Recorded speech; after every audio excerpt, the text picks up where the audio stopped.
Councillor Boyd-Ennett, the Chair of the Committee. I would like to welcome you all to this meeting of the Overview Committee, and I'll just remind you this, is that echoing? Or is it? It is, isn't it? Too neat. This meeting is being broadcast live and recorded for publication. So just like to welcome, we did have 3 new members to the committee. I'd like, 2 of them aren't here, so I'd like to welcome, a very warm welcome to Councillor Philip Owen. This is your first meeting of the Overview. I'm sure you'll very much enjoy it. Welcome. Okay. We'll go to agenda item 1, and that's to agree the minutes of the last meeting held on the 7th of September of this year. Take a vote with show of hands. Yeah, for those. Can I just raise an issue in the minutes? Yeah, okay. Thank you. I just wanted to raise something in the minutes. First off, this is connected to the order in which we thought things were coming to this committee that's mentioned in these minutes. So under paragraph 4, on page 4, around the consultation process, we thought, I think, that the consultation questions and a discussion around how that consultation will be handled would be scrutinised in public at this committee, and that doesn't seem to have happened. Secondly, in terms of the work programme, we've got the cost of living, and we have the cost of living and the buildings, and particularly around the cost of living, because as far as we could see, we wanted the cost of living first. We made a big song and dance about that, saying cost of living is the most important to our residents, because we felt that ought to inform what comes in the budget. And now it looks like that's going to be the wrong way around. And so we were expecting both the buildings and the cost of living to be on this agenda today. I thought that's what we'd agreed. And I just think there's an issue here about process and how we take account of people's views before we set the budget priorities. Okay, that will really help me with that. Yeah, thank you, Kate. We did explain at the time, we did discuss in the meeting why we're doing the buildings first. We did it because it was a shorter review. Work was being done on the cost of living in the background. We are now scoping for the cost of living review that we're going to do, and now we've almost completed the buildings. We'll be bringing that review back to committee once a few of the minutiae is finalised. So when the cost of living come back? Cost of living will be the next. Well, we'll start the work after Christmas. Just after Christmas. So that's my concern, but how is it going to influence the budget setting process and the priorities you've set? Okay, thank you. Okay, with that, we'll move to agenda item 2, apologies for absence. Do we have any apologies? Okay, we've just got 2 absent councillors, but no apologies. Okay, agenda item 3, declarations of interest. Do any members or officers present have any disclosable pecuniary interest to declare? None. Do any members or officers present have any private interest, pecuniary or non-pecuniary, to declare? No. Okay, thank you. Moving swiftly on to agenda item 4, the budget update and consultation report.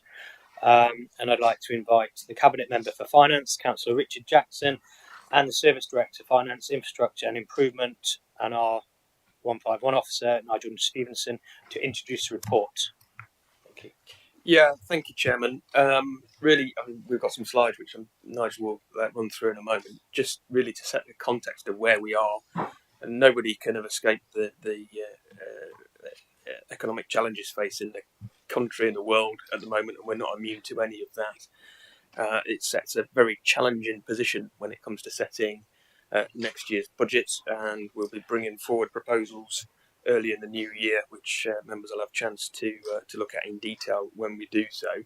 A lot of the assumptions that we make when we set in the medium-term financial strategy and when we set it back in February have changed as the year has gone on, and almost all of them have worsened as the year's gone on, as the economic picture has worsened over that time. You'll remember, I'm sure, that the budget was set on the day that Russia invaded Ukraine. It was set at a time where I think the predictions of inflation for this year were set at about 7%. And the best forecasts at the time was that it would have peaked in the autumn and would be falling by now. It clearly hasn't, and it sets a very difficult position for us.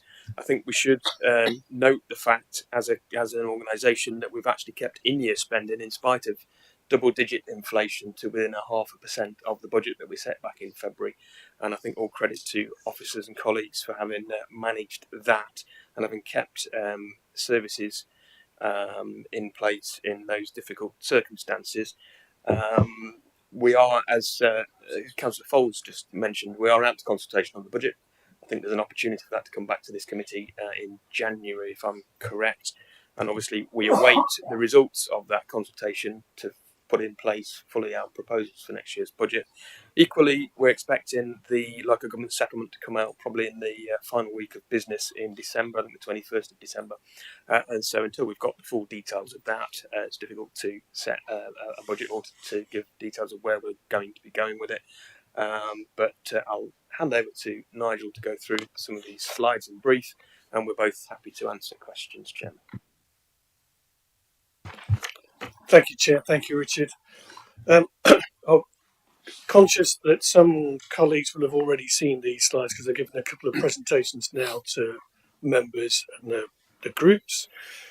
So just to go through where, as Richard said, in terms of the financial context, the emerging pressures, where it fits with the plan, financial position, etc. And also, I'm sure colleagues will be interested in terms of what's happened since the Cabinet report on the 17th of November with the autumn statement and what that might mean for us and what happens next, as well as the consultation. So quite rightly, the MTFS is just an expression of the Council's strategy for the next 4 years. Colleagues will also remember that it's a 1-year spending round rather than a comprehensive spending review. We still have COVID, inflation, which was made worse by the Russian invasion of Ukraine. There are plenty of assumptions, as Richard has mentioned, in terms of emerging risks for delivery. And also we recognise that there needs to be a closer alignment in terms of process for creating the plan and the budget. There were some key assumptions in there, just around council tax. I thought I'd set that out in terms of what 1% council tax means to us. In terms of it means 4.3 million. Government funding would be increased as part of the spending. Well, the autumn statement that was made the previous November. Unfortunately, the autumn statement proved this time, because of the situation for the economy, that's less than we expected. And obviously, when we set the budget in February, it's known on the known knowns. So invariably, as you go through the year, there'll be more pressures, or as we've now discovered, inflation that will affect it. Moving swiftly on to the next slide. The emerging risks, particularly around staff recruitment and retention issues, especially in the social workers, adults and children's, but that's also affecting other sectors now of our delivery. I know in IT, for instance, I have a number of vacancies which are covered by agency staff because it's more difficult to get the more technical skills. Staff shortages in the home care market, as well as everybody is now struggling with employees, so agency workers are like gold dust, and therefore the cost of employing them is increasing. And then general inflation, CPI in October is 11.1%. That's impacts on communities, just as Councillor Foll was clearly affected in terms of the cost of living. Pressures on wage inflation in local government pay settlement will increase our wage bill by 7.3% this year, when we were only assuming, when we set the budget, at 3%. The national living wage, which has now been settled in the autumn statement, will go to £10.43, which for our lower workers would actually mean, which there aren't many on that level, will be almost a 10% pay increase. And there's pressures, as I said, on government finances, which actually has upset what the previous autumn statement assumptions were. And there's also been political turmoil in terms of it effectively means a 1-year settlement for us again, and it will be late in terms of noting it, which doesn't help local government in terms of planning. And then we've got the implications of the adult social care reform and the large funding gap that will emerge as a consequence of that. And the autumn statement has indicated a delay, and I'll come on to that in a bit as what that might mean for us in a couple of years' time. A quick slide on the Nottinghamshire plan. I wasn't intended to go through that because colleagues have read the Cabinet report will notice what our plan was. The Council's financial position, when the Cabinet report was written, we had the period 5 monitoring statement which showed a potential overspend of 4.4 million. And again, this has dropped. In period 6, the monitoring report shows it's gone down to 2.9. That is a lot of effort by management in terms of improving the financial position. A lot of other local authorities are into significant financial difficulty. I'm pleased to say that the way that we manage our finances have been such that we are managing that down. I'm confident at year end that we'll probably predict that we'll try and get to a level budget, which again is impressive in terms of the effort that's been taken. The forecast overspend around children's placements was a concern. It will always be a concern. Whenever we set a budget, it will always be on our best assumptions in terms of what the looked after children numbers are and what the costs mix of that. Again, fantastic efforts by Children's Department in terms of managing that in difficult circumstances. But we're also seeing increasing costs in terms of highways contracts and libraries contracts because of wage inflation and energy costs in terms of building and street lighting in particular. But again, the council is making efforts in terms of the investment in LED lighting in terms of highways to try and manage that cost, by way of example in terms of how we are trying to manage those costs. Actions during the summer, we asked the departments to justify existing pressures that we identified in the MTFS. The November report identified that the pressures and inflation bids will increase next year, so that next year's bid is now 41 million is our anticipated pressures. But again, we still go through the exercise in terms of testing those assumptions until we set the budget. There's been a number of transformation activities and mitigation activities which will lessen that impact, and that will set out in the report. Again, the pressures and inflation for future years are reflected amended pay assumptions and the national living wage on care provider costs. But we have set our tax assumptions back to zero because these are policy decisions that are taken at the budget every year. And I suppose it's about being honest to our public in terms of what the true financial position is before saying that it's about tax. And we will obviously be using reserves and a reserve strategy to mitigate some of those pressures. We won't be unique in that in terms of what we're trying to do with reserves in order to give us time to do the real transformation activities across the council to lessen the impact. The next slide set out the changing assumptions. I wasn't going to go into that in detail because that's set out in the report. Transformation colleagues have done a tremendous job, particularly in children's, in the early help preventative care and the whole family safeguarding programme, and that's why there's a lot of savings and mitigations against those pressures. Again, I wasn't going to those slides because for a number of years now we've been coming to the council and setting up all those programmes and how they're progressing.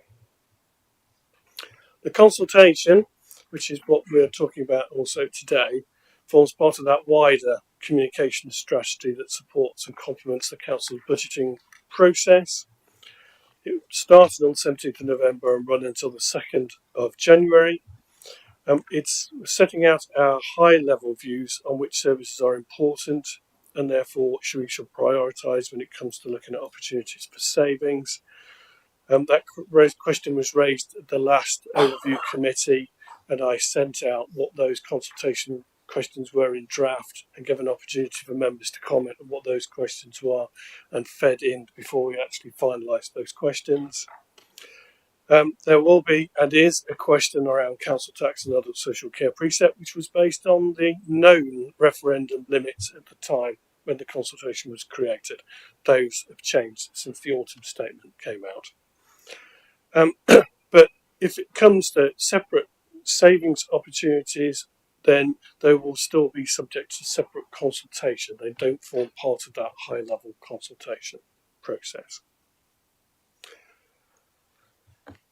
in early November, that statement in terms of what the MTFS looks like and what the funding gap for next year looks like was based on a best case on known assumptions then. Again, it's a live MTFS. That's part of the way that we build our MTFS and the budget for next year. We don't know yet what the council tax base and collection fund status is. That won't be known until mid-January. The local government settlement, the provisional local government settlement, won't come out until just before Christmas. We always hope that it will come out well in advance of that, but there's always a reason why that hasn't for us. But at the time, when we set that, the MTFS in the November report, the referendum limits were 2% and 1%, but we know in the autumn statement those referendum limits were increased for those local authorities with social care responsibilities, so that the adult social care precept now referendum limit will be 2, and the council tax referendum limit goes up to 3. And then the national living wage, we made assumptions around the national living wage because the Low Pay Commission came out with their consultation in the middle to late March. We set ours about the midpoint. Since then, we now know the autumn statement set that as £10.42. So that again will mean it's added to the numbers that we assumed in November's MTFS. It's got slightly worse to us when we look about home care and residential care providers. We also leave our assumptions around looked after children pressures as late as possible because, again, we had the experience in the past of trying to fix and guess that number in the summer, and that proved so far out. As I've said earlier, you don't know how many children and what their need will be or what age group until they actually turn up on the door. You will always be wrong. What you're trying to do when you set the budget is to be wrong by a smaller amount. Yeah. The same likewise would say for adult social care.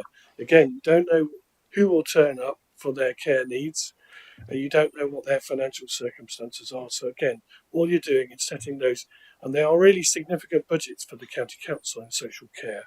You are just trying to do your best in terms of getting the guess as close as you possibly can to what the reality will be. And the issue for us also around inflation. It's been pretty stable for a number of years and then rose and then was exacerbated by the situation with Russia invading Ukraine. Will those inflation rates be long for us for a longer period? The OBR statistics said it was dropping down to 7.4 next year and then dropping probably back to the Bank of England's expectations of managing inflation. But again, that is their guess. They will always be wrong. They, again, like us, are doing their best in terms of guessing. The autumn statement, then, that was announced, set out what those GDPR figures. Again, they were slightly less than the autumn statement that was set out the previous year. That's the numbers in terms of the inflation. Tax liabilities I've mentioned. Again, I think I'll rush through that slide because, again, I think we'll provide the slides afterwards so members will know what those details are. For us, though, what does the autumn statement mean for local government? There were a number of announcements in terms of social care grants, 400 million rising to 683 million. We made our assumptions slightly higher than that when we set the MTFS, so this has come out slightly worse for us in terms of what it will mean for us in terms of the MTFS. But there are new funding through the Better Care Fund and the Repurpose Reform funding, which was there for the development of the social care reforms. Because the social care reforms have been delayed, again, we may have a discussion about what that actually means, because the detail hasn't been sorted in terms of what that means in terms of the delay. But the danger is that in 2 years' time, central government may come back and say, you've used it for something else, but it was there for the social care reforms. Social care reforms are there, so we've already given you a big, large amount of money for local government. So that's a spectre there for maybe when we get to 2025-26. There's an assumption by central government in terms of what the precept means, and also because the national insurance contributions have reduced in terms of the social care levy element of it, they're taking money away from local government to reflect that change. We will need to work through that what it means to us as an individual authority, because there are different formulas for the way that those budgets or grants are allocated. We won't know until we get to the provisional local government settlement in terms of what it actually means for us. So there are a number of actions that we still need to follow. The MTFS is a 4-year plan, and it's only 3 years at the moment, so it will be rolled forward another year. As we roll forward another year, the financial gap widens, even with assumptions on council tax. That demonstrates the issue for us is our demand pressures in the community, rather than it is about financial challenge from inflation. And therefore, we're always looking for savings options and transforming our services in order to make us financially sustainable. We'll go through more identifying savings and looking what we can do around mitigating actions, and we will also set out what the reserve strategy is when it comes to the February budget. We will also constantly review the assumptions as the famous unknown knowns become knowns. And we will recognise that there are still other risks in the budget when we set the budget, because there'll still be around looked after children numbers, home care contracts, community needs, those sorts of things. And also the council will set its council tax and adult social care precept. There will also be the implications of the high level consultation, which will need to be taken into account when we're setting the budget in January. And then the last bit sets out where overview will see again those budget, but the cabinet will see them on 26 and agree and propose them for full council. Overview committee will see them a couple of days before and have a chance to comment. That will be reflected at the cabinet meeting on the 26th before it goes to the full council on the 9th. That's it. Thank you, Chair. Thank you very much, Councillor Jackson.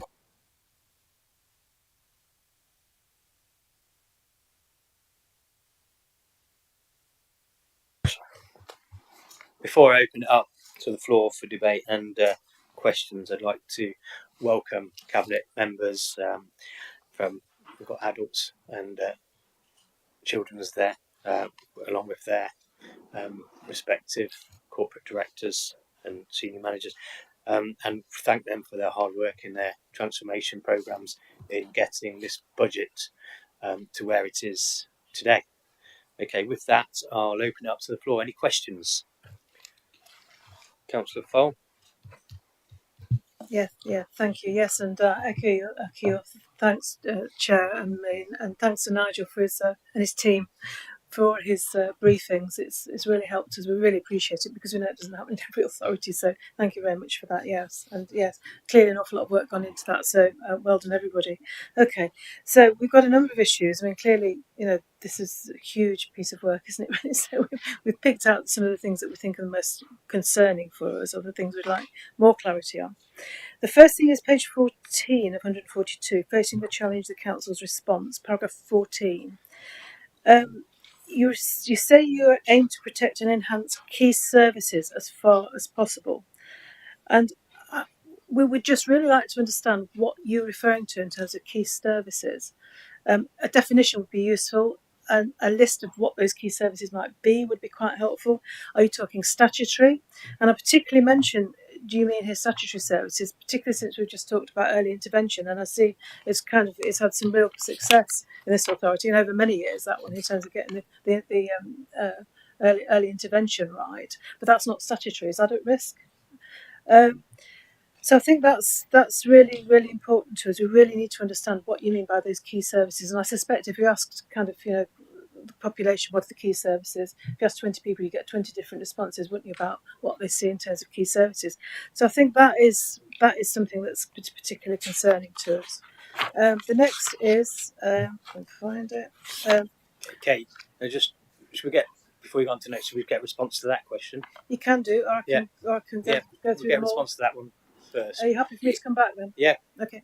I think in terms of key services, it's the services people value, and that's exactly what the consultation that's live at the moment is about defining, really. So it's what services people value that we give. Some will be statutory, some will be non-statutory, but it's those services that come back from consultation, which will come here on the 24th of January. Okay. Yeah, thank you. I assume on paragraph 59 and page 21, clearly there's a lot we could ask there, but this will all have gone to the relevant scrutiny committee, won't it? So I wasn't going to particularly kind of look into that, apart from my question about the early intervention work. I think it's kind of really important. And then on to the next page, paragraph 22. This is paragraph 64, and this paragraph really concerns me, really concerns us. An initial high-level initial, so 2 initials in there, equality impact assessment is going to take place. And then further down the paragraph, where a significant risk of adverse impact is identified, this will be subject to a full equality impact assessment process. Well, should it all be a full equality impact assessment process? And this links into the concern I had earlier about the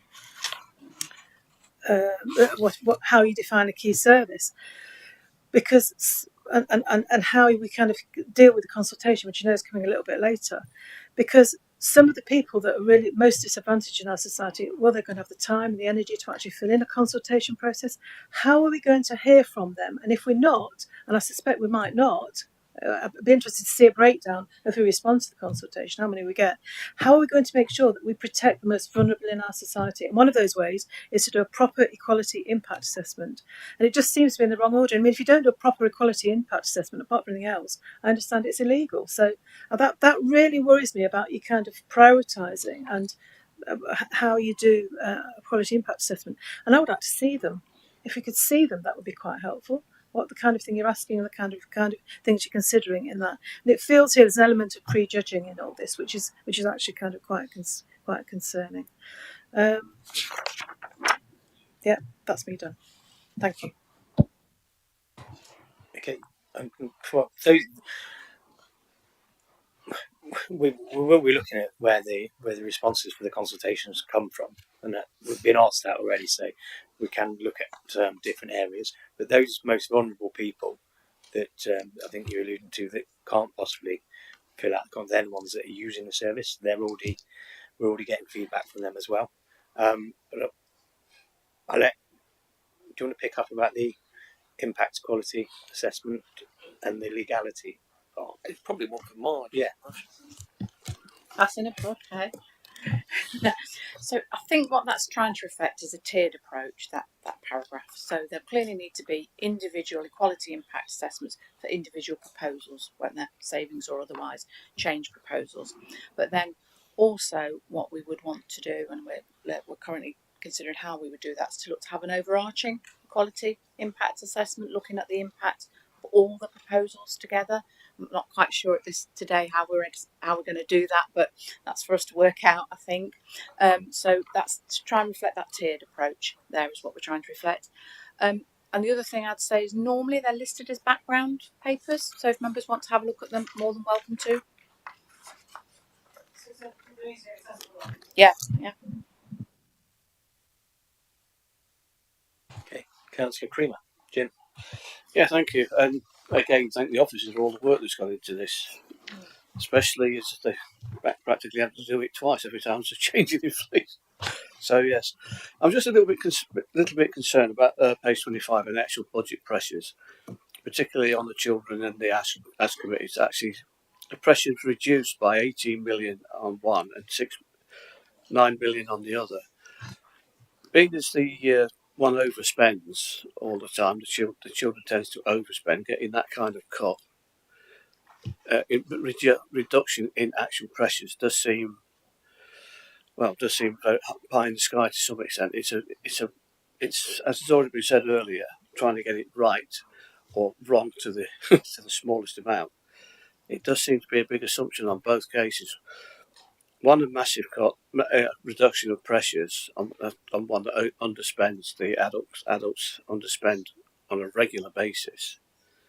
So just keen on that was on the papers, etc. These assumptions seem to be very, very high to me on the reduction of pressures. So just like a little bit more detail on those two assumptions. They're quite large for the two largest departments anyway. If I may, Chairman, you pick out good points in terms of the looked after children numbers, in terms of the pressure in terms of the number of children and the type, and then it's the inflation. What we were trying to do in terms of improving the practice was identify what was the difference between the numbers and types of children coming in and the contract inflation that we're now seeing. That's why the adjusted number down on the pressure number reflects the taking the inflation element out of that number and showing it in a different place. So together, though, the reduction overall is reflecting the tremendous work that's been taking place in the department on transformation, which is trying to decrease the amount of children that are coming in for our that's not decreasing the number needing care or needing looked after by the local authority, but it's the external placement costs that they're facing in terms of changing the pathway for that and improving the number of foster carers, internal foster carers, that would reduce the external cost. I don't know whether colleagues in Children's would like to explain a little bit more for you, Councillor, in terms of what they're doing in terms of the transformation programme, in terms of how to manage the cost. Okay, Lawrence, do you want to come in? Yeah, can do. Thank you. I mean, with particularly with children that are coming into care, we've got three dynamics. One of which is the volume, so the number of children in care, and the numbers have reduced slightly over the last 2 years. And have plateaued. So in terms of the number coming in, what we don't see that we have seen in previous years is a continual rise of the number of children in care. And there's a lot of work that we're doing with families around a kind of support and challenge to make sure that children can stay safely at home. So we're hoping to reduce the overall volume of children even further, particularly those older children that come into care that sometimes don't have a great experience and a good outcome. The other really is about the mix of types of placement we have. So it's relatively cheap to have an internal foster carer look after a child. It can be very expensive in an external residential placement. So in terms of the number of and types of placement that we've got available, we're trying to make sure that we've got the ones that are the best value and outcome focused for the child and for the budget in place.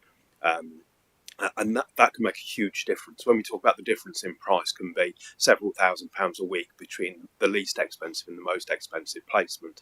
So you don't need to keep many children out of care over time in order to produce quite a big saving to a budget, because that becomes exponential, particularly if they stay in care for a number of years. The third is just around duration and just making sure that where we can make changes in families to allow children to go back home safely, that enables us to do that quicker, so their duration of time in care is shorter. And pulling all of that together through the transformation programme and the changing way that we work in a strength-based way with families should mean that we see that continual downward pressure in terms of the overall kind of inflation on looked after children costs. Thank you, Lawrence. Councillor Smith. Yeah, can come back on that, sorry. So, I think the explanation is perfect and everything's working right, but at the moment I am concerned about how many people are presenting as we're coming out of COVID and going into a financial crisis with family breakdown. So it still concerns me, the big one. But yeah, I understand the logic of it, but there is still a genuine concern for this moment in time. That concern shared. Yeah. Councillor Smith. Okay. Thank you, Chairman. On page 25, I can see in the revised proposals that we've taken out the social work staffing costs assigned to apprenticeships. I'm guessing that's because the programme on that apprenticeship scheme ended. Do we have any plans to bring that, and it's not in the proposals for 24, 25 or 25, 26, do we have any plans to bring that back in to save us some money on agency costs in the future? Again, I'm sure, Lawrence, did you want to? Yeah, quite happy to. So we're working on a whole number of programs. So we've got the teaching partnership that we have with all of our local authorities, the D2N2 local authorities, so Derbyshire and Nottinghamshire, and the related universities. We're working with Step Up to Social Work. We have our own apprenticeship schemes, and we're just starting to have conversations with Frontline as well, particularly around the numbers in the north of the county where we find it more difficult to recruit. So we've got a whole series of schemes either in place or proposed or under investigation to make sure that we can maximise the kind of the pathway through that we have for our own social workers, and therefore drilling down on the the necessity for expensive agency staff whenever possible. But we're paying a lot of attention to that pathway through in terms of options.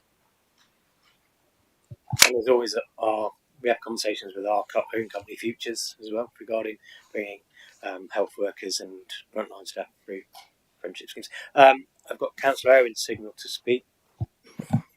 Yeah, thank you, Chairman. You must forgive me because I'm new to this committee, but I may not have grasped the full significance of what it should be all about. But I'm not clear what the purpose of what we're doing this morning is, quite frankly. Whilst listening to Councillor Jackson and the Section 151 officer is always value for money, particularly when supported by a PowerPoint presentation, you can have too much of a good thing. And I would have thought Ovian scrutiny should actually be scrutinising, and you can't scrutinise a whole budget, or at least the broad outlines of a whole budget, in half an hour, 3/4 of an hour. So can I just focus on one thing that I feel we perhaps ought to scrutinise, and that's the consultation document. Now, I'm not...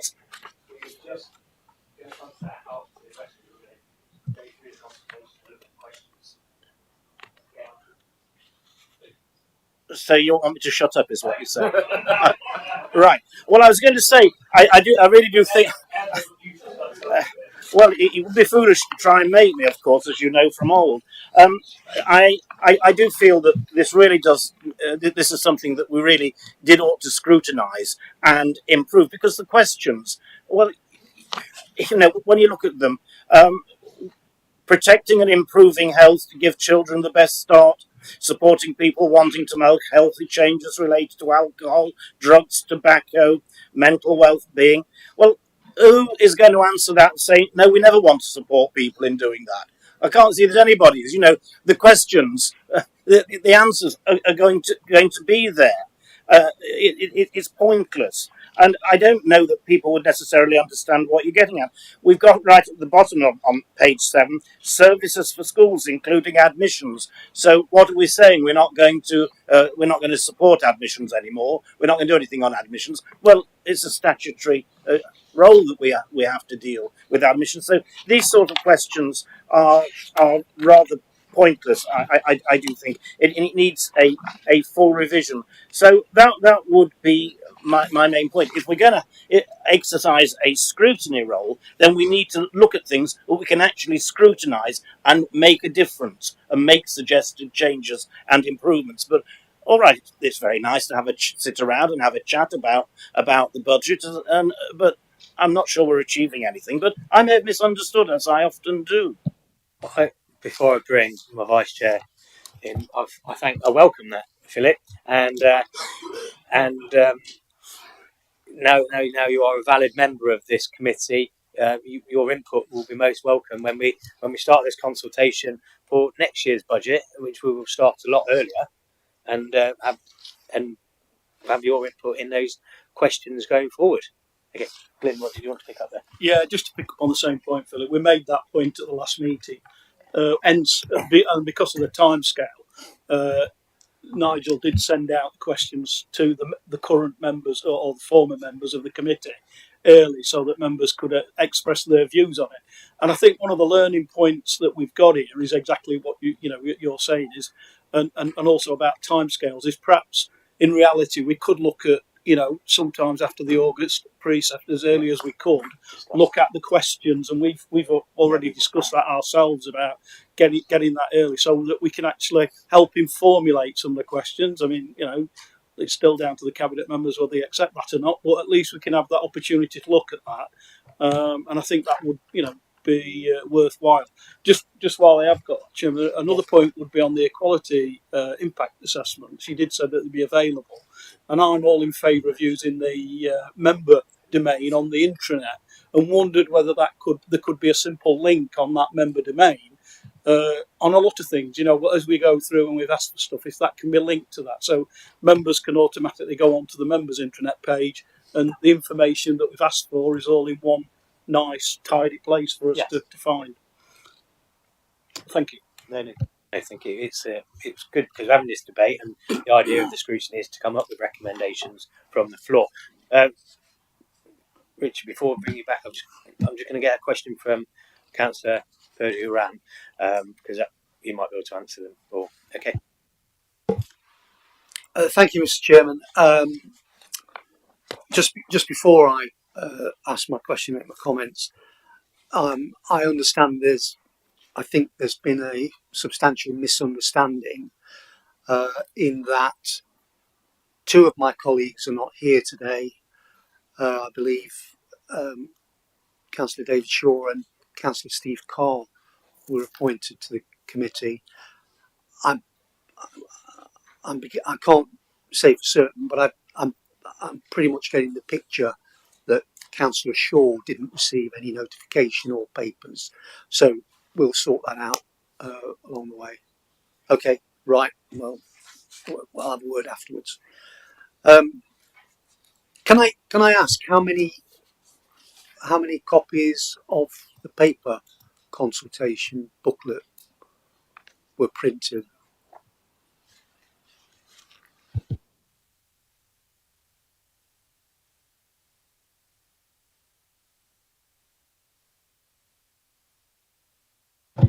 Can provide assurance that they were provided to libraries and children's centres, and we've also made electronic copies available. But I'll check on the latest figures for you. I mean, taking on board your comments in reply to Councillor Owen, and who very articulately, pretty much said what my thoughts were. I think we're in a difficult situation this year when really we've embarked on a consultation where there's so much we don't know what's going to happen. We don't know about the social care reforms, which seems to have been put off again, fair funding review, and all sorts of things that are still much in the air before next year. So, and I appreciate that they had to go to print before the sort of 2% ceiling was removed. So very difficult. Very difficult. Thank you. So it's always going to be difficult. It's a timeline and it's a timing issue with the budget. We have to do things in order, and that the government settlement is always going to come late in December. Richard, did you want to come back? Yeah, there's a couple of things around consultation really. And Councillor Owen is absolutely right about the consultation, and it's difficult to get a really meaningful consultation.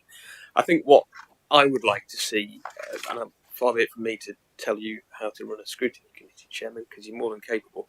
What would really help us, I think, would be a piece of work done that looks at the best responses rates across other councils, that looks for best practice, that looks for where authorities have managed to get really meaningful responses to consultations, because none of us are absolute experts, and none of us tend to have absolutely the best practice on this. But if you can take a bit of time over the next year to look at best practice elsewhere, and come to us really if you want to come to us with an absolutely completed consultation process for us to roll out, then great. But certainly suggestions on how we can do it better. Some sort of interactive process to me would be fantastic. It's as Councillor Owen pointed to the list of key services which are in the report. Well, it actually asks members of the public to put 3 out of a list of about 10, and it's really, really difficult. When we've in the past done an interactive one, there was a huge abort rate because people got into it, and comments like, "This is impossible, all these services are valuable." I mean, that's useful information, and we all know that's the case. In terms of how many were printed, when we come back in January, where possible, well, certainly it'll break down into responses to printed versions versus the online survey. I'm pretty sure we'll be able to put in that report if Isabel hasn't got it to hand now exactly where those printed surveys were taken up, and we can make sure that's incorporated into future consultations. So we're not either wasting resources putting consultations out where nobody picks them up, and equally we're emphasising them where they are taken up well. The final thing I'd say on equality impact assessments, what we would really like to see this year when it comes to the budget debate, the Cabinet and the Overview Committee here, is a process where we can really see any opposition budgets that come forward in good time, so we can have a proper response to it, and equally so that we can have equality impact assessments on those as well, rather than them being tabled on the day and there being a pretty brief financial summary of them from the 151 officer. Thank you, Councillor Jackson. I'm just looking forward looking at the work programme for this committee. Actually, on the 18th of May, we're going to be examining the council's approach to consultations. So it's there. But once again, we can amend that so it's more specific to the budget, and we are making notes and recommendations to come forward from this meeting. So scrutiny in action. Well, we're going to move to the consultation now. Is it the process or is it the actual? The process or the consultation itself? Which one? Which? Yeah. One or two, both. Well, let's go to the consultation now. We'll see. Hopefully, we'll answer any question. Okay.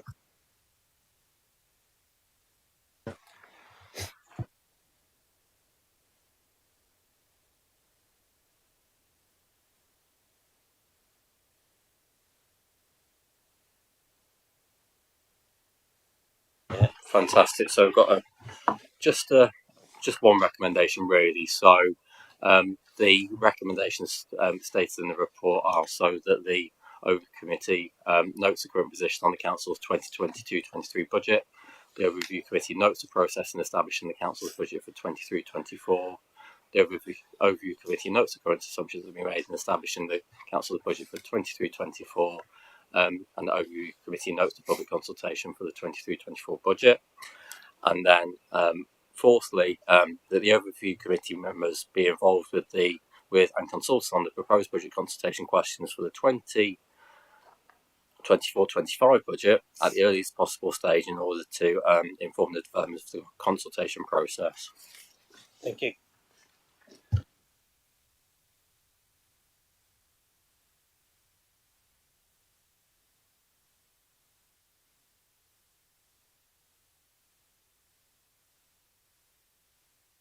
Just one of the things I was going to turn in terms of the consultation and actually get into what people really think.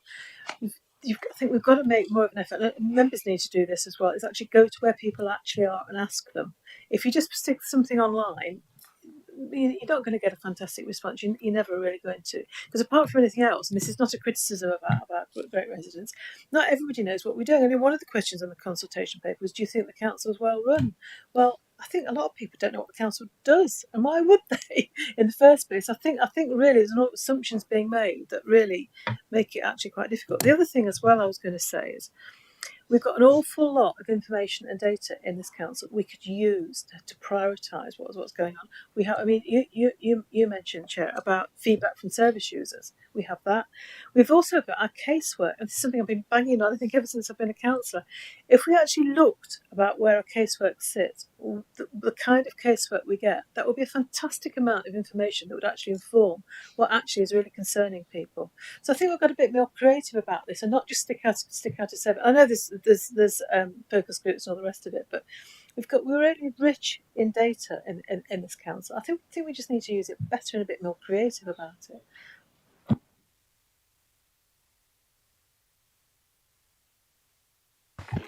So we're going to go through the consultation questions, and so we have to come up with a letter for cabinet. Okay.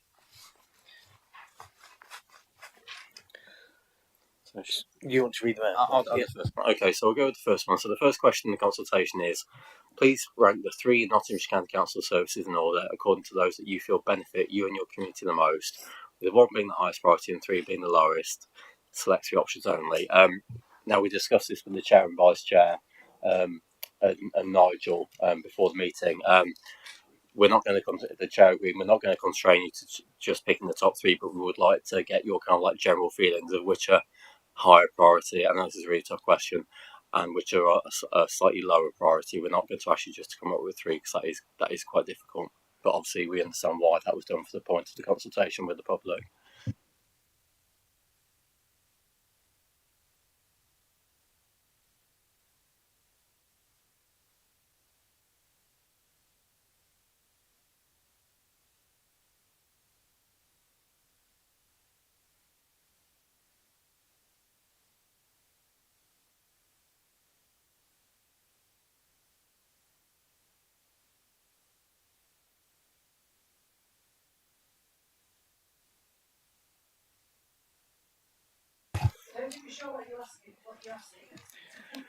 We're asking, instead of selecting the 3, when we go to consultation next, we would ask for them to be prioritised, ranked. Yeah. Because, I mean, Philip put it so well. You've got ones in there that you can't not pick. So it's too easy to pick those, and then you're going to get others that don't get picked at all. Yeah. Okay.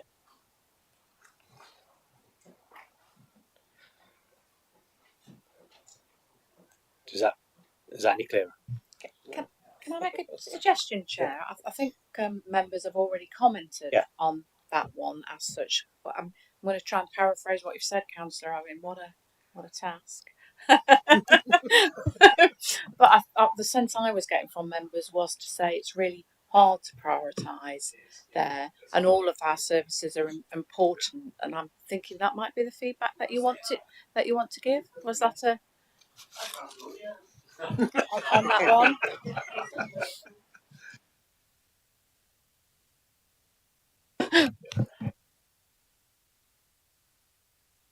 Yeah, I think it's really difficult, Chair, in terms of the task. But it just showed that the feedback actually we're after, is if we were, what are the key services, which is the question that Councillor Fall raised earlier, but it's to help us as a local authority.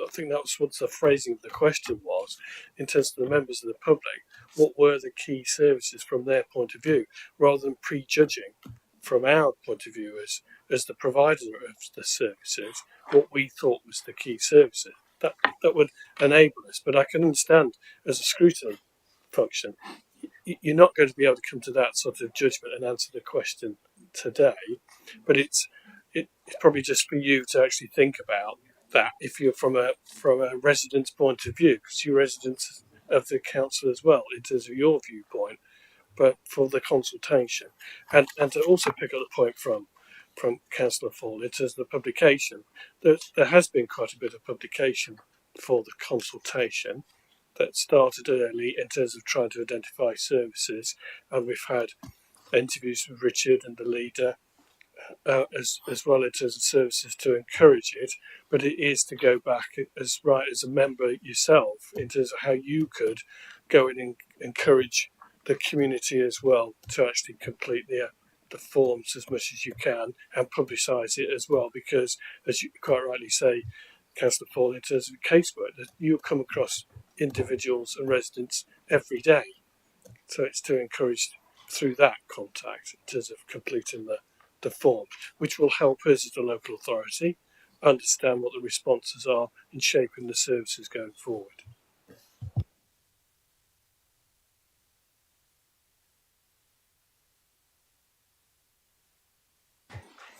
So to the next question. In February 2023, full council will consider what the council tax rate will be from April 23. If council tax is increased by 1.99%, this would raise an additional £8 million a year, which would result in an estimated increase of 60 pence a week for a Band D property. By raising council tax, the council may not be required to take as many reductions to some of the services listed in the question above. Based on this information, would you support a 1.99% increase in council tax? Jim? Just a general point. So,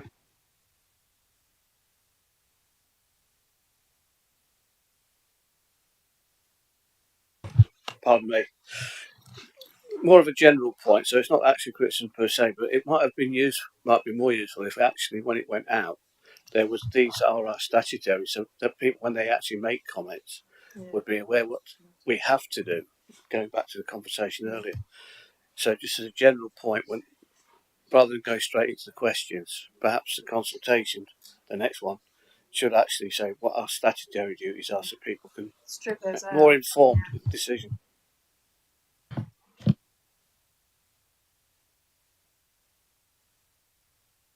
So, Tim, I'm just a bit confused on protocol and why we're going through these, if I can say that. Can we amend the recommendation of item 5, which says agreed its response to the specific budget consultation and turn that into a working group, which I think was agreed a few moments ago, when we're going to review what will suggest questions for you next year.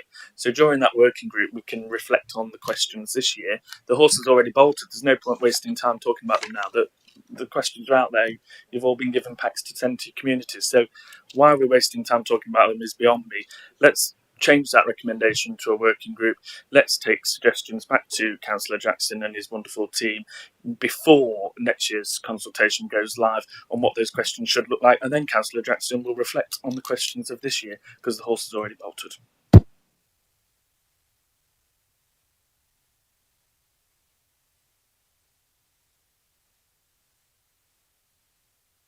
So I think there's 2 points. Procedurally, I think there's one set of questions about the consultation, and we've talked a lot about that and how we could change it. Lots of good ideas already coming up in terms of how we could do that better. I think the first thing is to get also the committee's views on the questions we're asking them and the things that we're proposing, but I'm taking that from comments that members have said. We could write something up on that, because this is a public consultation document. It's not a consultation document for scrutiny committee to consult scrutiny committee. So I think we could write up people's comments and feedback in terms of some of the issues, not just about the consultation process, but about the proposals themselves, and then we could feed that into the consultation process, would be my suggestion if members were happy with that, because we're trying to capture that other bit as well, and I just don't want to lose that in the process. I mean, I've heard members make a number of observations and helpful comments already, and I suppose it might be just to say to members, are there any other things you would want to feed back now as part of this year's consultation process that we should make a note of and feed back in, and then we can go on to that piece of work about the consultation process and questions themselves. Does that work, Chair, do you think? That makes more sense, yeah. Thank you. So we do that then. Thank you, Sam, as well. Councillor Smith. Okay.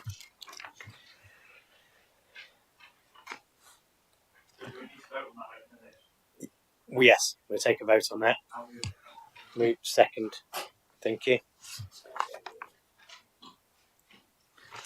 Just from that, it'd be good to know who else we've consulted. If we can have a list of the partners and the people that you've consulted as well at the time, because I understand from background I've done it that in 2018 the government gave 11 principles on consultation, and it says that consultations are only part of the process of the engagement. Consultation should be targeted. Consultation should last for a proportionate amount of time. Consultation should take account of the groups being consulted, and consultation should be agreed before publication. And obviously, that's something that we should follow. And just it would be nice to know, is there any targeted approach after or between now and the second that you're doing, as well as sending out the booklet and the information online? Thank you. If I may respond to that, through. Yes, I'm quite happy to provide a comprehensive briefing on this, because I appreciate in this format we do have a communication strategy, as well as the distribution list, as well as how this has been received both on online mechanisms and in the paper copies. The paper copies have obviously gone, as I mentioned, to children's centres and libraries, and members have received packs as well for local communities. We are continuously monitoring the response rates, but again, I think you've mentioned the gunning principles to consultation. So we will also be able to provide you a comprehensive briefing if that would be useful as to where we've gone to. Yeah. Okay. Councillor Carey. Yes, thank you, Chairman. You just made recommendations and asked for seconders and pros and seconders, but I thought one of the comments that was raised by, I think, Mr. Stevenson earlier was that any alternative budget proposals should indeed also have an equalities impact assessment, and is there any way that we can recommend that through the process so that happens in terms of this year's budget process? Thank you.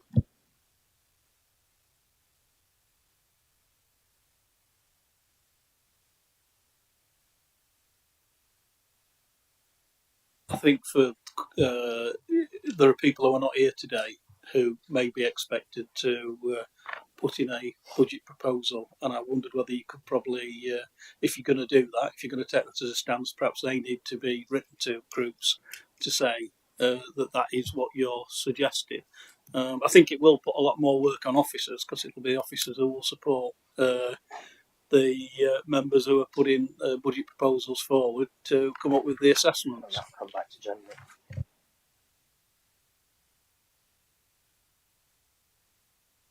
Yeah, the committee can be assured that finance officers particularly do spend time in supporting the groups in terms of looking and scrutinising the budget proposals, and if they were considering alternate budgets as well, that practice will continue as it has done in the past.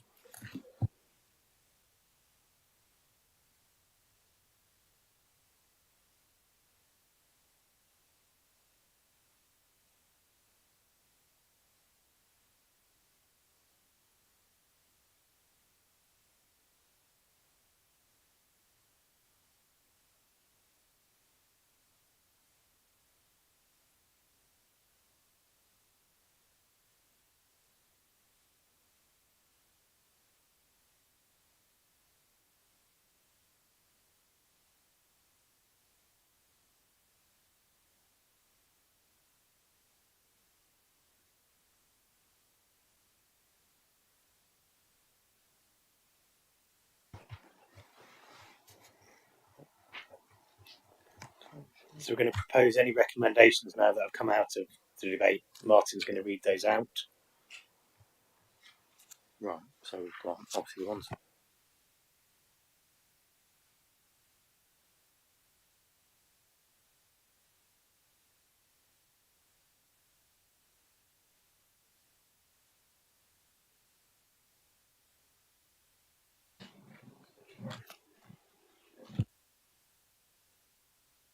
Sorry, these will get worded a little bit nicer afterwards, but I think I've got them as good as we can. So really, it's to note, as I said, that as overview committee note, it is hard to prioritise services on the basis that all of our services are important to residents. That the overview committee will inform Cabinet of its feedback was made during this meeting on the current budget consultation process for 23-2024. And then the final recommendation is that the briefing on the consultation responses that is scheduled for once the consultation is closed also incorporates information on how the consultation was run.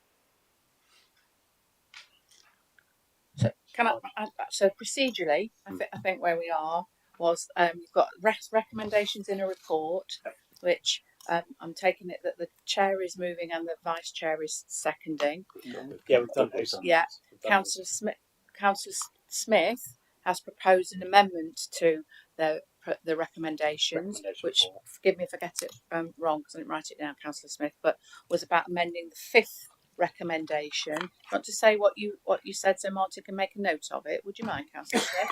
Thank you, Marge. Yeah, to amend recommendation 5 to say that we will set up a working group as part of this committee that will review the questions asked in the 2023-2024 consultation and take into account other consultations that were asked by neighbouring councils and put forward recommendations for the 24-25 budget to the Cabinet member before the consultation goes live for next year. So that's your recommendations that you're going to vote on in a second, I think. The other thing I've suggested is your feedback that you've given here today is what Martin's written down, and we feed that back to the consultation process. You can have that as another recommendation if you want, for sake of clarity, or we just, that's just what we do. I can't move it or second it. Yeah. So it's been moved. Yeah, formally moved. Second that. Okay. So now you need to vote on your recommendations and move on to the next thing on the agenda. Is that all right? Yeah. We'll take a vote on all those recommendations. Are all in favour? Okay, that's unanimous. Thank you. Move on to agenda item 5, the Nottinghamshire Plan, the annual delivery of the plan 2022-23. I'd like to invite the Deputy Leader and Cabinet Member for Transformation, Councillor Bruce Lawton, and Isabel Fleming, Service Director for Transformation and Change, to introduce a report. Thank you. And David. Yeah, so thank you very much, Chairman. This report provides information to the Overview and Scrutiny Committee, so the Overview Committee of the Nottinghamshire Plan annual delivery and the annual delivery plan assurance report. Just a few words, and then Isabel will then introduce it. It's only got a couple of slides. Really, this is our first major response back to Overview and Scrutiny. The Nottinghamshire Plan has 10 major ambitions within it, which I'm sure all laudable aims. And as far as part and parcel of we were just talking earlier about the budgetary control and the budget, we do that in line with the Nottinghamshire Plan and what our aspiration and aims are as an authority. What it does is it basically gives us a framework when we come to making changes as far as the organisation is concerned, and that framework gives us priorities from which to work within. And you can see a couple of major priorities are obviously our adult social care and young people's, and they're written throughout the whole plan. I do also make the point as well as one of the things I'm extremely keen on is that the Nottinghamshire Plan also has mental health issues written right the way through it as well, and I think it's very important that we ensure that we keep that to the front as far as our priorities are concerned. So, without more ado, I will introduce you to Isabel Fleming, who is the Director for Transformation, who will present the report. Thank you very much. Thank you very much. Welcome, Isabel. Thank you. Thank you very much. I have a few brief slides which will hopefully take you through how the performance reporting relates and the annual plan, the assurance plan and the annual delivery plan, to explain how they interrelate to each other. You will have seen in the covering report that in summary, all of the actions on the annual plan are currently either on track to achieve by the end of the year or completed, and that we're performing well against the majority of our key measures, but obviously we'll continue to maintain and review our performance. Where that fits, where the reports fit, are within these 3 levels of output, as you can see on the PowerPoint presentation. So in terms of our sort of public reporting, Councillor Lawson has obviously already outlined our overarching Nottinghamshire Plan, and that you would see as part of the top layer of the triangle, with the annual delivery plan, which is developed to sit underneath this as an annual plan, and this comes to Cabinet annually, and it articulates and speaks to the measures and actions each financial year that we're going to deliver on to go against those Nottinghamshire Plan ambitions. Sitting underneath this, we have the annual delivery plan assurance report, which is also in the pack of papers for today. And the assurance report provides those in-year updates for both the corporate leadership team and cabinet members in relation to our progress against the annual plan. And these are the sort of performance against the key indicators where this is appropriate and where the data is available. Sitting underneath that as part of the triangle, you will be aware that we have our services who, as I believe Councillor Foyle's already mentioned, the myriad of data and other performance information that we review continuously in terms of our delivery of service measures, which help us manage the demand and the capacity within the services as well as the flow through. So this is where the reporting fits within our 3 levels of output, and that triangle is also represented in the report you can see. If we move on now, I'll try and lay out how the 3 plans fit together. So we have the Nottinghamshire Plan, which we've outlined, and this is approved by the full council in November 21, and this sets out the council's vision, ambitions and approach. It articulates the council's commitment and looks at how the council will play the part in working towards the healthy, green, prosperous future for our communities. This then interrelates into the annual delivery plan, which, as I've mentioned, lays out the annual plan for how we deliver against. And at the end of the reporting cycle, the end of the financial year, there's the annual report which summarises the overall reporting. And you'll see on the screen the slide shots of each of these. So members, if you're looking for the relevant publications, you can see those both on the internet or the middle report is in your papers for today. The annual report shown on screen is last year's, so you can see as an indication how that fits as a reporting cycle together. So I'm going to bring us now on to the annual delivery plan assurance report, and that sits underneath our annual delivery plan. And this takes us through the in-year measures and delivery against the plan. It's reported to quarterly to our corporate leadership team and to cabinet members at the 6-month interval, and that's the assurance report that's here today. So the measures included with the assurance report are not a definitive list of everything. What they are the measures that the council has some control over, and we can obtain these on a quarterly basis to monitor the performance in year. I'm going to give you a little bit of a description on the measures. It is brief, but obviously when we talk about measures, there's a whole wide range of those. And so I wanted to try and just enable that a little bit more understanding around the different types of measures. So in the annual delivery plan, that's the annual plan running over the financial year, these are the most up-to-date performance measures which are available for Nottinghamshire. And this is this could be Nottinghamshire data that's returned to government, or it could be national collection data. If a national comparison isn't available, then we look at a local comparison. However, in the assurance report, these are the ones that we can track the quality or the impact in services and achieving that delivery in year. And this is where the performance data is available quarterly. The measures and actions that we're not tracking on a quarterly basis are those which are wider system measures. That means we don't directly control that measure, but we may work with partners to influence or to try and further that particular measure. And some examples of those are given where we work towards partners with influencing measures such as life expectancy, quality of life, but we're not a direct delivery of that.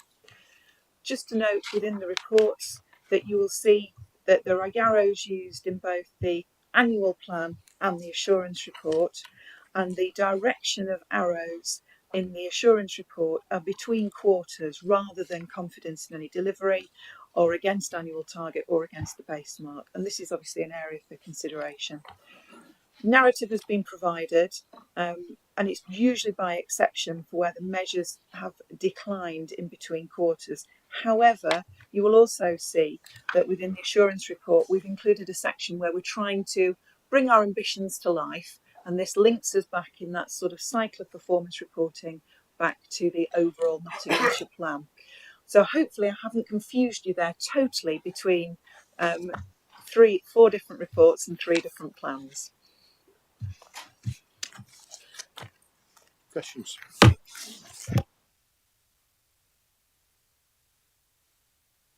Sorry, get used to these microphones. Thank you very much for the presentation and the report, all the hard work that's gone into it. I know we met a couple of times over the last week, and I found the report really, really clear. I loved how it was laid out and presented. I'm going to open it up now, open up to the floor once again for any questions, and let's see if we get a bit of a debate. Any questions? Councillor Guilfoyle? Yeah, just visitor economy. Looking at the overall impact on visitor numbers seem to be going down. I can understand some of the reason why, and I just wondered what the impacts that is having on some of the contracts. And so obviously we've put out like Home Pierpoint are not, they're now arm's length. So is Rufford, so is Sherwood to a degree. And I wondered what the impact is overall on those contracts, because I know during the COVID period we had to subsidise a number of those contracts due to the fact visitor numbers, etc., and they weren't making the contract. Also, just on top of that, there was in 2019 we had a visitor economy strategy that was done. It was a 10-year strategy, and I just wondered where that now fits in, because within that strategy there was a number of goals that we expected to meet, like a million by 2023, a total number of 5% growth will deliver 1 million additional visitors. 742 additional full-time equivalent jobs, 57.5 million additional economic impact, direct and indirect. They were some of the things that were mentioned as goals, and they're not referred to in the new document. And it just seems that, why did we have a 10-year strategy that we've chucked away after 4 years? Clearly, is there some joined up thinking going on, or have we forgotten that, and are we starting afresh? Thank you. I'll sort of like semi answer the question, then I'll put you on to Derek to finish up. My first point is that we obviously have to prioritise which performance data we're going to put in. Otherwise, we would bombard you with that much information you wouldn't even be able to assimilate the document.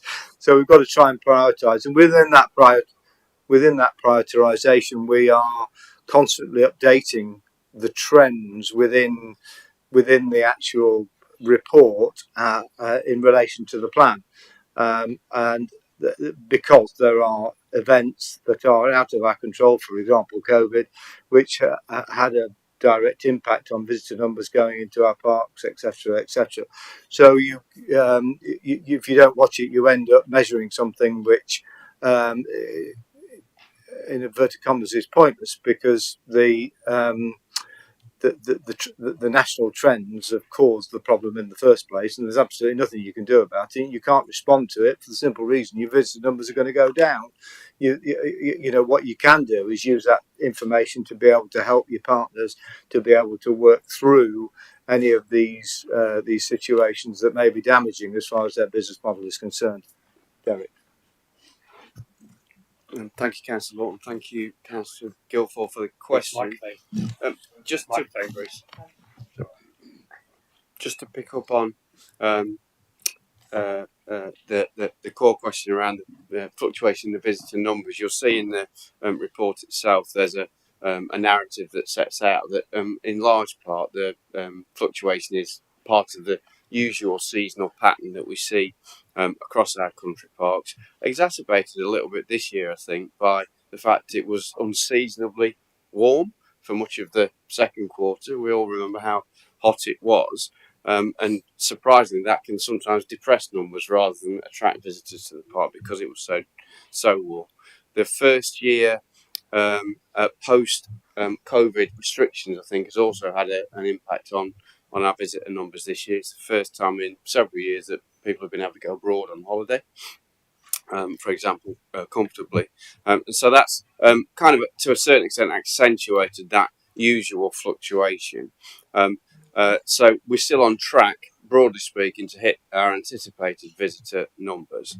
And so from a contractual perspective, in places like Rufford, Sherwood and Home Pierpont, we're not anticipating any adverse kind of contractual effects or financial impacts on the council from that relatively normal seasonal fluctuation. I think moving on into the more medium term, there is probably something for us to look at about whether visitor numbers is the best measure that we use for our country parks. We also measure, for example, visitor satisfaction levels at our country parks. And I know that at Rufford, for example, those visitor satisfaction levels, which are delivered through a regular customer survey, report really, really high levels of and strong and consistent levels of visitor satisfaction. So there's perhaps a conversation for us to have internally about whether we report on visitor satisfaction as perhaps a more effective measure of the effectiveness of our country parks rather than just the raw numbers. You also asked a question, Councillor Guilford, about the visitor economy strategy. And in the delivery plan for this year, there is a priority action to refresh the existing and revise the existing visitor economy strategy. And that, in large part, is a consequence of the fact that the world in 2022 is a different world from that of 2019. And of course, the visitor economy, the tourism economy has changed significantly and has been impacted by COVID and everything else that's happened in the world over the last few years. And so there's a refreshed and revised visitor economy strategy due to be considered by the Cabinet Member for Economic Development and Asset Management in January of next year. And of course, that at that point will be publicly available. We're also just in the midst of, and I think we might already have just completed it, a public consultation and engagement process and a stakeholder consultation and engagement process on that draft strategy as well. Councillor Creamer. Thank you, Chair. Just see more feedback. End of feedback. Thank you. On the additional success indicators, it actually does mention percentage of children. It goes back to the question a little earlier, actually. Children stable placement, the same placement for 2.5 years or more, is at 52% on page 46, down from 57 on quarter one, and has plummeted from the baseline figure of 89, going back to national figures again, and 93 of the annual report, and below the national average of 69. Should it be flagged some places of concern, or?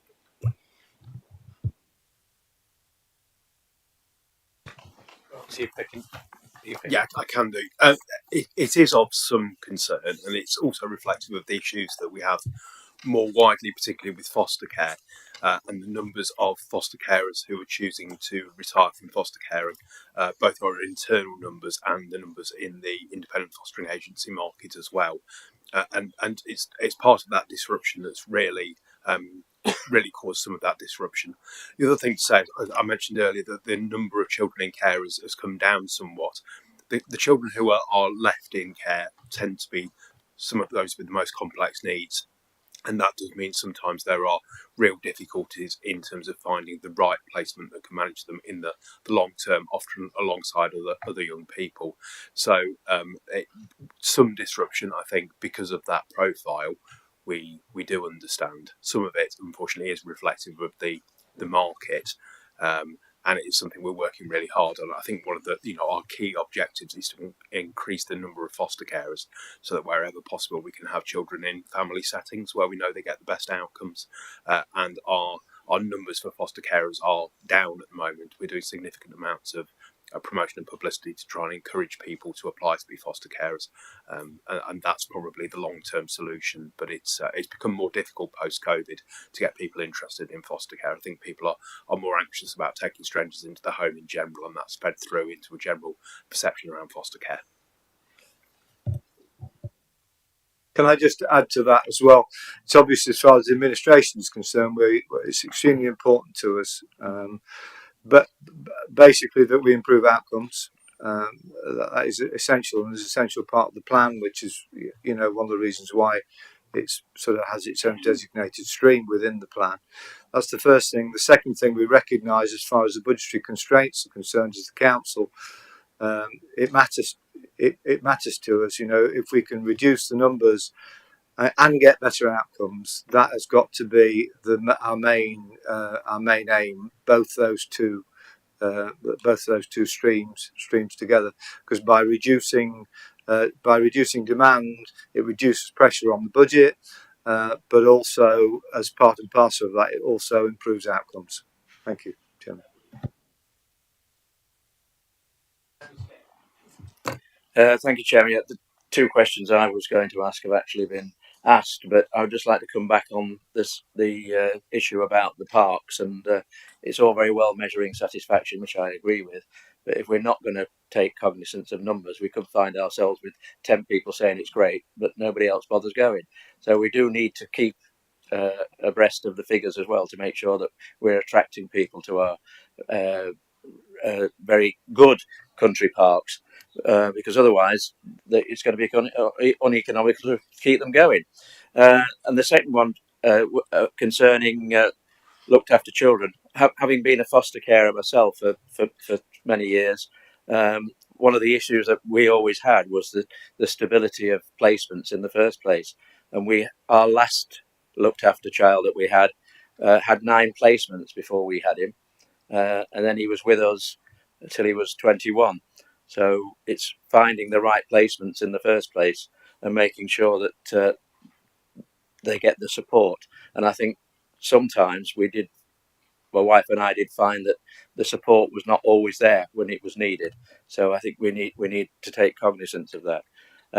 The figures really are extremely concerning, because unless we're taking into account the temporary placements that happen, if that is a figure of what should be permanent placements, or placements for a given period of time until their children are fit to go, or their house is fit for them to go back to, then it's of a severe concern to me, having been in the foster care field for some years, and I would think that we should be extremely concerned about it. Lawrence. No, I'd agree, and that issue around support to foster carers is really important. And in previous times, we often had very specialist foster carers who took the most complex children, and they became less complex in that they were there in the long term, actually, with their needs overly met. Now we try very hard to make sure that the support follows the child, and make sure that we have got that wraparound support. And I think the feedback we get from foster carers is that model of those various forms of support is proving really effective for them, in terms of for our internal foster carers. And as I say, we have got difficulties. We've got undersupply in the market, which does mean that in terms of external providers, they can pick and choose who they take, and they can also give up sometimes on placements, knowing that there will be other children that they can place, which might be less complicated. Now, that's not to say we've got some very good providers who are very resilient and will try really hard, but there are some perhaps that are not, don't try as hard and will take the easier option, and that has led to disruption in the market. So we continue to work really with those good providers to grow our relationship with them, and make sure those providers who are perhaps less resilient, we don't choose. Yeah, I mean that's is a cornerstone of the transformation and change agenda within Young People's, led by Lucy, and obviously overseen by Isabel, is a cornerstone of that, and it's an essential part that we try and grow and manage a better situation as far as young people is concerned. With reference to the parks and measuring visitor number, because we were doing it quarterly, it was obvious that it was going to go down in the autumn from the summer. You know what I mean? And there's no point in measuring that figure, because it's going to go down, and therefore you're going to get a negative result coming. Your arrow is always going to be pointing downwards, and then when you get to the spring, your arrow is going to be pointing upwards because the weather's improved. So it was no point in actually us measuring those figures, knowing what's going to be happening. I think it's more important that we measure it on a yearly basis for the visitor numbers, so that we understand whether the visitor numbers are going up or down. Thank you, Mr. Chairman. Thank you for that. Just before I bring that's feedback. Just before I bring Councillor Smith in, with regards to those numbers, and Derek, you said it's going to be a piece of work done for the visitor economy. If we could ask for that piece to come back, pre-decision, come back here, or to the cabinet member for that, would that be all right? Yes, so a draft visitor economy strategy will be considered by the cabinet member for economic development in, I think it very soon. I think it's January that it's due to be considered. So, Councillor Smith. Thank you, Chairman. I was pleased to read on ambition 2.3 has been completed with the introduction of the Start Talking strategy, because I know from visiting schools, particularly primary schools, one of their biggest concerns is the delay in development of speech and language, particularly that was exacerbated through COVID. And I note that it says the impact of this will be available on an annual report in May 2023. But I wondered if you could tell us in this meeting what the uptake has been like, and how that's been advertised, or how we're encouraging young people to get on board with that strategy and take part in it. I don't know the figures off the top of my head, I'm afraid, but we can certainly find those and get back to you. I mean, the series of activities we've done, including the kind of integrated speech, language, communication offer, in terms of early intervention, and prevention. There's early identification and the referral on the interclinical pathways as well. So that whole series of things on top of the kind of, every child a reader, it means that we've got a good package in the county actually in terms of trying to meet some of those challenges, as you say, which have arisen through issues through the pandemic, with children not having the exposure to language that they normally would. But we'll come back to you on those figures. Can I just, how are we encouraging children to take part in that, or families to sign up to it? Is that done through the care providers? Yeah, so we've done through our early years network in terms of nurseries and other early child care providers, some of which are schools, and then that whole strategy flows through into primary and infant schools as well. Councillor Fold. Okay, thank you. Just a couple of general points, if that's okay. One of the things that I wonder when we look at the various consultations, there's a lot of consultations, aren't there, ongoing at the moment. Rather than just kind of being very specific about a specific consultation and kind of looking at perhaps questions, I think the root of all these consultations, to really kind of keep the public with us and understand what they want, is around public engagement. And I just think perhaps there's a broader issue here of actually engaging with the public, so that they actually kind of actively participate in a consultation. And I think that's something that is probably different actually from actually just asking them a load of questions. So if that could be broadened, I think that might actually be quite helpful. And I think we'd be better informed in terms of what the public mean. The other thing that I was going to ask, I know this is a big question, but one of the things I understand when you want to be truly transformational, and I know there's some really good work being going on in this case, is that actually at the front end, when you're starting to be transformational, it can cost more for a while, and which I think most of us kind of understand. So I'm just a little bit concerned, given the budget constraints, which isn't going to get it much better, is it, over the next 3 years? I wonder if, as a result of that, if that's going to hold back the transformation, and actually if some of this kind of Nottinghamshire plan is actually under threat as a result of an hour in the future. Councillor Norton. Inevitably, it's going to have pressures as far as that's concerned, but I'm leading the transformation, so as a result, I'm pushing all the time. As far as that's concerned, we recognise we're working in parallel, really. What we're doing is making budgetary alterations to make the budget balance at the same time as recognising that the only long-term sustainable way of operating the council is for transformation and change to take place to reduce the budgetary constraints to allow for a more sustainable budget in the future, and to do away with this sort of salami slicing that's been going on over many years. So since 2009, I think we've been at it, haven't we? As far as this is concerned. So that's where we're at with it, and so we're trying to but we're trying to encourage change in the way that the council operates for it to become more sustainable in the future. That's the first point. The second point is on your consultation. We recognise also how difficult it was to get the public to engage with the Nottinghamshire plan and consult with it. So we've already consulted with quite a number. We would like to have a lot more. There's criticism from certain areas within the council that we didn't have enough people. It is not easy, as you're well aware. Successive administrations have had difficulty consulting with the public. We have created a database. We are accessing that database to get feedback from people that we are regularly engaging with, and that is obviously having a positive effect. And it is something that exercises myself and Isabel on a regular basis as to how best to consult with people. But it's not easy, and we recognise when everybody recognises it's not easy, but we're doing our best to try and improve that. Okay. Just on that, on the transformation bit, because obviously, again, on the website, it tells us that we've, over the last 10 years, saved £300 million in transformation, but demand is still there. So as much as what we've saved and transformed the services, we're not getting rid of that demand. And I think that's something, we've all said about drawing this to the attention of the government. You can only keep it's a euphemism for service cuts in reality, isn't it? Transformation. Basically you're looking at where you can save money, and it's one area to pump into an area of say, high demand. rob Peter to pay Paul.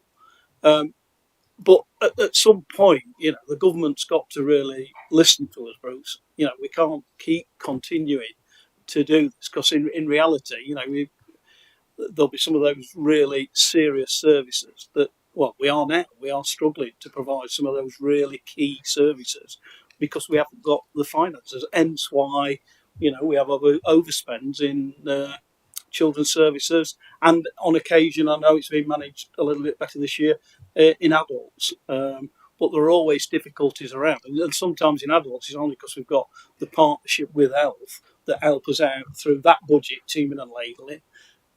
So, for me, it is about still for you and for the council to make that point to the government. And I know you had a minister here and you did that, clearly the county council cannot keep just transforming or cutting, whichever way you want to do it. At some point, somebody's got to realise is these are the services that people in Nottinghamshire need. Yeah, I agree. You can't keep going down the route. We've been doing it for 10 years more, 11, 12 years now. But there are things that we can do that will help us along the line. Take, for example, removing, we've just been talking about it this morning, removing ring fence recommendations on funding so that we can allocate, take, for example, funding for, say, bus lanes to become more innovative in the way that we operate and increase, say, for example, on-demand bus services.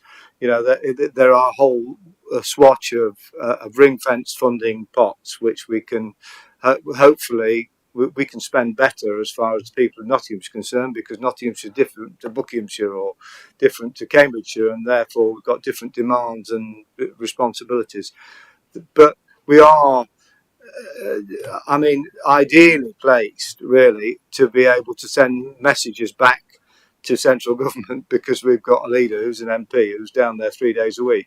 So, and we are doing our utmost to ensure that government recognises the constraints that we're working within and also where our budgetary pressures lie and where our problems occur. What I can tell you is, as far as transformation and change is concerned, or take for example the number of young people taken into care is reducing, and that has got to be a good thing. We're not saying it's all down to transformation change, but what I am saying is that there's a positive direction, and we need to try and maintain that positive direction as far as the transformation and change agenda is concerned, to be able to improve, as we've pointed out before, both outcomes and also the number of children taken into care. Okay. Okay. So we had a good debate. Good feedback there. So to propose any recommendations that have come out of the debate. So if you look at the recommendation 3 parts, it's to provide feedback to inform the development of the annual plan for 23 to 24. So from what we've just had our discussion, any recommendations that have come from the floor, Martin? Not as yet. I know this is not as yet. I know this is quite a tricky thing, and it's not always the easiest thing to understand. But I think looking at the recommendations, I think if we look at recommendation 2, I think what I've heard today, I think that you are assured on the delivery of the annual delivery plan as it is at the moment, and that the actions are sufficiently progressed to ensure that the annual delivery plan 22-23 is on track. Looking at recommendation 3 from the discussion we've had, it appears that you're satisfied the actions are in line with the council's ambitions as set out in the plan, and that are robust enough to support the timely delivery. So it's really now if there's just any, through the chat, if there's any just final thoughts on if there's anything that the annual delivery plan for 23-24 could be looking at to progress the ambitions of the plan anymore. Councillor Ford. There's something specific. To be honest with you, I don't know, I looked at this and thought, flipping heck, it's quite a lot of it, isn't it, really? It's a really good document, but there's a couple of things that I think would quite help me. One is, it's not always easy to see what the trend is. It doesn't refer to kind of like a kind of what the equivalent quarter last year was. It does in some instances, but not every. So a bit more of that might be quite helpful. I think the other thing as well is if in the body of the report, the main report, you could flag up anything that's either concerning or anything that's doing really well, so we can kind of focus without us having to wade through all these. We can focus on the stuff we have concerns about, or stuff that we can celebrate and say, you know, I think that would be really helpful. To Lawton, and then we'll Yeah, as far as the second point is concerned, absolutely agree with you. That it's something that we've already highlighted. The first with your first point, Isabel, I'll come and have a chat with you to talk through areas that you feel as though that is important to your group, and we'll see what we'll do our best to ensure that we can feed that into the system. But already our group is coming up with comments on that side of things, so it will be most appreciated. Anything you can feed in, and we'll have a look at it. Okay. Thank you very much. So with that, we've got an additional recommendation which Martin's going to read out, and then we'll with the other recommendations set out on page 30 of the bundle, we can go to the vote. Do you want to read the additional one out? So I've noted the comments about the developments of the 2022-24 plan, and that will be formulated into a recommendation. But the fifth recommendation is that the Place Select Committee carries out a pre-decision scrutiny session on the refreshed visitor economy strategy in advance of the decision being taken by the Cabinet member.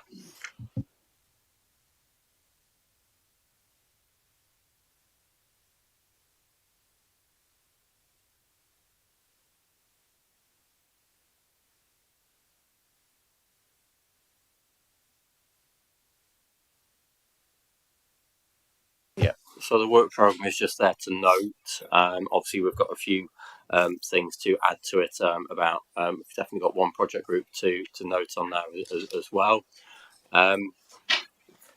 Just to reiterate, if there's anything in between meetings that you would like to add for ask for consideration, it's so contact myself and the chair and the vice chair, so consideration can be given to adding it onto the work programme, and also just a reminder just to be always checking the forward plan, see if there's any items that you'd like to carry out pre-decision on, and then obviously let us know if there's anything on there you'd like to look at as well. Okay, we do need to take a vote on the work programme. So, all in favour? It does need updating. Because some of the dates that aren't totally, and also we've got. Are we right? In January, we're having the budget return and the property review. Yeah, that'll be on there. Yeah, that'll be on there. Okay. With that, I'd like to thank everyone for their for attending this morning, and to thank our additional guests, and just to apologise for that first item with a bit of confusion there, but thank you. And it's the last meeting before Christmas, although it's only the 1st of December. Merry Christmas. Thank you.